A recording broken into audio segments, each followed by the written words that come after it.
Hey, what's going on? Good morning. I just want to say thank you to each and every one of my brothers and sisters um, who done, wished a happy anniversary to me and the love of my life this morning. I really appreciate y'all for that because I know um, each and every one of us are so busy in our own lives, with stuff going on, that oftentimes we don't get to, really just, speak and reach out to each other the way that I know we would like to. But I truly thank God, and like I say, I really mean it when I say that I love y'all, and I thank God for y'all.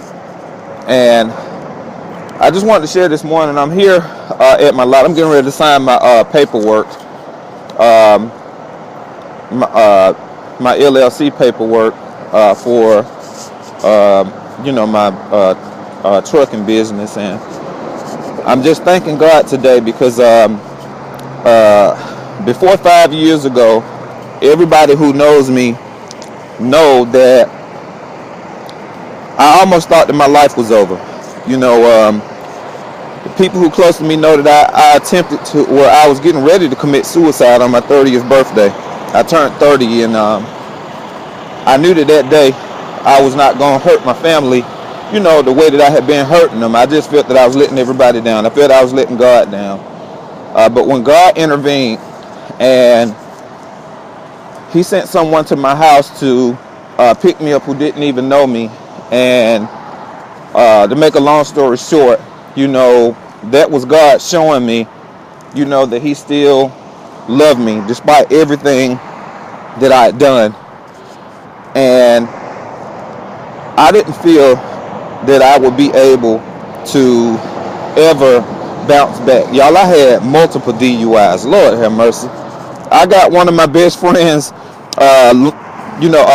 Lawrence Thrash. He was a police officer, and I know he tells the story way better than me. And I can laugh at this now, but he got so many stories that he can tell about me in my backsliding days, being inebriated. And I'll just share this with y'all real quick. I remember he had started his police academy for the APD, and he had taken me with him to meet his class while they were in training. And I ain't gonna even tell that story, but he got one of the police officers probably still looking for me because he said that in a drunken stupor that I took his nachos. I don't remember it. I don't even remember eating the nachos, but how the story goes. Y'all have to hear him tell it. But anyway, he called me a couple of weeks later, and he told me, he called out my whole name, and he said, Donterra Chenault. And I'm sitting up thinking, okay, now what did I do for him to call out my whole name? I'm trying to think, did I do something? Well, he said, he said, do you know that when we were in class, they had the DUI cases from the state of Georgia that they were showing, throughout the whole year. And it was, I can't remember, I think it was 5 videos, it might have been 3 videos. And he said, how come your black behind was one of them? So that's just, of course, like I said, I bust out laughing because I didn't remember. But during that time in my life, y'all, I just knew that I would not be able to overcome. And anybody who's had DUIs know what you have to go through to get your license back. I felt that I was over the hill, would not be able to, get myself back together.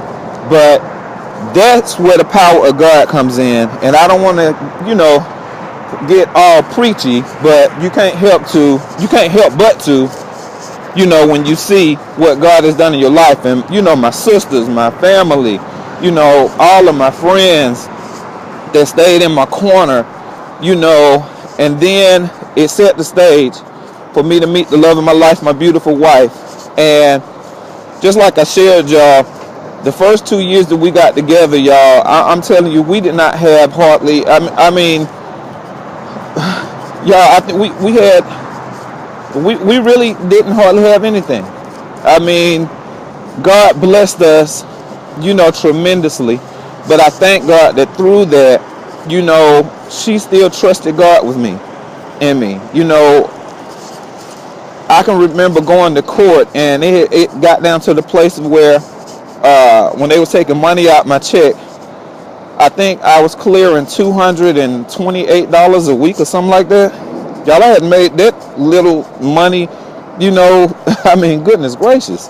But she trusted God through all of that. And what God spoke to us and spoke to me, she obeyed it.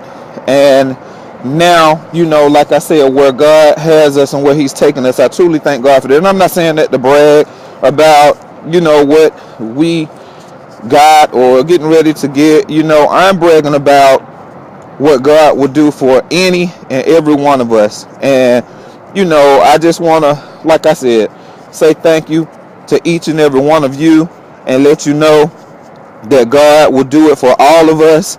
And truly, we got to stop saying that we got to come together and stick together and be together, and we got to start doing it.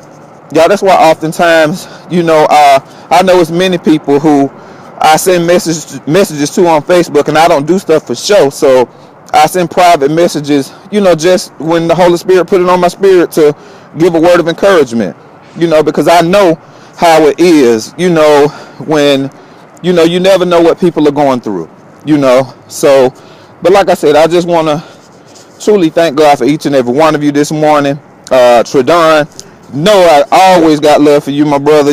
Like I told you, we knew each other, back, I call it in the innocent years before we got contaminated with the world. Each and every one of my sisters, excuse me, Taliba, Takia, Kisay, my mama, Beverly, each and every person who God has allowed to be in my life.